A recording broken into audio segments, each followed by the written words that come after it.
I've got a friend called Paul whom I've known for 24 years. Paul's my mentor and we've journeyed together for a long time. We've gone through lots of stuff together. He spoke at my wedding 22 years ago. And Paul's been a go-to person for me. He's helped me process some of the big decisions that I've needed to make over the last 2 decades.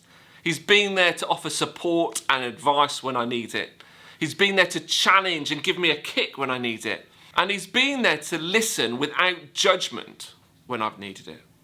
I had one of those weeks recently. You know the ones. It seems everything just piles up on you. It only takes a few things to go wrong for you to start to buckle under the weight of stuff. Life gets that little bit more difficult. I had a call scheduled in with Paul for the Friday of that week. It was good timing. I was able to offload, to complain, to vent. I was able to let my guard down and share some of the frustrations that I was having, to share how it was impacting me. And then I was able to sit back and listen to some wise, trusted advice, to allow Paul to encourage me, to challenge me, and to help put me back together again. Now, Paul's done that for me many times over the years, as have many others. I'm pretty sure I wouldn't still be here if it wasn't for people like Paul. I dread to think of some of the mistakes that I would have undoubtedly made if it wasn't for the people in my corner. So who's your Paul? Who are the people in your life that you are thankful for? That you wouldn't be who you are or where you are if it wasn't for them? This message is the second in a series called Faithful. If you missed the first message, you can catch up on our YouTube channel. We're exploring how we can fuel our faith in a world living on empty. In the first message, we explored the one thing that's at the heart of the Christian faith. It's an invitation from Jesus to follow him. A Christian is simply a Jesus follower, someone who seeks to follow Jesus where he is leading them, rather than expecting Jesus to follow them wherever it is that they want to go. As a church, we exist to help people find and follow Jesus. It's what we do. It's a simple invitation, but it's really challenging to live out.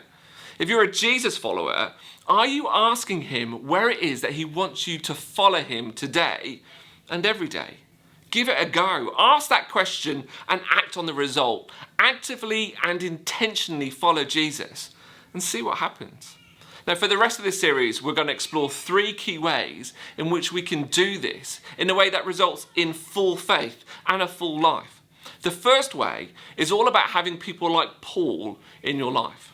Now let's read one of my favourite passages of the Bible together. It's from a letter called Hebrews, written to the early church. It's all about helping these first Christians stay focused on following Jesus. We're going to dive in at chapter 10. Let us hold unswervingly to the hope we profess, for he who promised is faithful.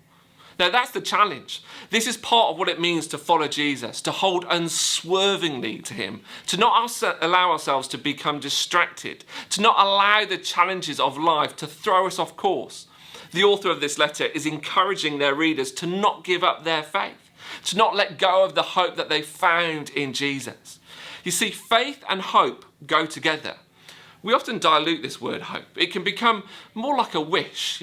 We use it to describe something we would like to happen. I hope it doesn't rain. I hope we don't have mushrooms when we go for dinner. I hope my mum doesn't drink too much and start singing again. That's not hope. That's just wishful thinking.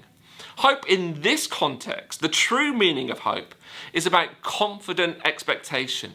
It's a strong desire and belief in something good in the future. So don't give up the confident expectation you have in Jesus and what is promised to you through him, because he's faithful and he's trustworthy. See, we all have hope. It might not feel like it at times, but we all have hope, and we all put our hope somewhere. That's why addiction is so common. It's a place for us to put our hope. I'll have one more drink because it will make me feel better. I'll place one more bet because perhaps this time I'll be lucky. Often we put that hope into work or status. We allow ourselves to be defined by our salary or what people think about us. We have confident expectation that our job will make us feel whole, that it will give our lives meaning and purpose. Now, don't get me wrong, it's good to work hard. It's good to be committed and dedicated to what you do. If you say you will do something, do it. You know, if you follow Jesus, that's an example that he sets for you. But there's a fine line between doing that and allowing things like work to become the source of our hope and our identity. If you take your hope away from Jesus, you're going to pull it somewhere else. Is that place trustworthy and faithful? Is it worthy of your hope? That's what this bit of this letter is all about. Don't give up. Don't let go. Don't put your hope somewhere else. Now, why does the author say this? Well, because people were doing it. They were giving up. They were losing hope. They were putting their hope elsewhere. The reason this was happening is because following Jesus is hard work. It's challenging. Putting your hope somewhere else is often easier. But as my principal at college used to say, if something isn't challenging, then it's not worth doing. So how do we do this? Well, let's read on. And let's consider how we may spur one another on towards love and good deeds, not giving up meeting together as some are in the habit of doing, but encouraging one another, and all the more as you see the day approaching. Now, why is this a big deal? Why should we consider how we can spur one another on? Why should we think about that? Why should we not give up meeting together? Well, because when it comes to faith, when it comes to faithfully following Jesus, when it comes to living the life that he has created you for, proximity matters. Faith is a personal thing, but it's also a community thing. Now, your faith is between you and God. It's down to you. It's your responsibility. But God has created us for community. He's designed us to be independent and interdependent at the same time. We need one another. Now, I've been doing this long enough to know that people drift away from a community of faith before they drift away from faith. It starts off with the theory that we don't need to go to church or we don't need to meet with others to still be a Christian. We can do this faith thing by ourselves without intentionally having to connect with each other. Now, let me tell you, that's a lie. It's not true. Now, what do you think Jesus would say if you asked him, can I follow you without having to connect with others? He would say no. Community is a big deal. The truth is that people lose faith when they lose contact with people of faith. Checking out of church community is a slippery slope that more often than not results in a loss of faith. Why? Well, because proximity matters. Relationships are critical for growing faith and thriving in faith. Relationships are vital to ensure we're able to keep going with our faith. Now, if you're not already convinced, let me quickly share with you one of the many reasons why I believe this to be true. You see, when we see God's faithfulness in someone else's life, it's easier to trust him with ours. When we see God turning up in the lives of the people around us, when we see God's faithfulness to the people we know, when we see him making a difference in someone's life, it's so much easier for us to trust him with ours. But here's the thing. You've got to get close in order for you to see God's faithfulness in someone else's life. Proximity matters. I've been so encouraged by what God has done in and through my friend Paul. I've witnessed their ups and downs. I've seen some of the struggles and obstacles they've had to overcome. And I've seen God turn up in the midst of their lives as they faithfully and obediently trusted him. And it helps me do the same. I've only witnessed that. I've only benefited from that because of my proximity to Paul. I've been blessed by all that God has done in their lives because I was close enough to see it. I've also seen God at work in the lives of the people that I've been in small groups with at FBC. I've seen God help people endure challenges and overcome obstacles. I've seen firsthand the faithfulness of Jesus at work in their lives. I've seen the result of what happens when people put their trust in Jesus and not give up. Jesus comes through for them, not always in the way we think or expect, but he shows up. He comes through. He is faithful. And you know what happens to me when I witness this in others? My faith grows. Proximity matters. So if we want to stay strong in faith, if we want to thrive in our faith, we need to stay connected. Why? Well, because staying connected to a community of faith grows our faith. That's why we keep banging on about the importance of small groups at FBC. It isn't because we want to give you something else to do. I know you have enough things to do. I know the challenge for most of us is that our lives are so full that we don't have room for something else. But community isn't just something else. It's what we've been designed for. Living through lockdown has shown us the importance of connection. I thoroughly believe that you can't grow spiritually unless you're connected relationally. You can't do faith on your own. As I look back over my own journey, I see the people that God has seemed to have placed in my path to help me grow. I see the people that God has placed around me to sharpen me. Jamie, our youth worker at FBC, is one of them. We chat about lots of stuff. Jamie and I have a different perspective on things from each other. We look at life and faith from a slightly different starting point. Every conversation sharpens me. I'm better because of them. Well, and obviously Jamie is better for them too. That's the thing about community. It helps you to grow.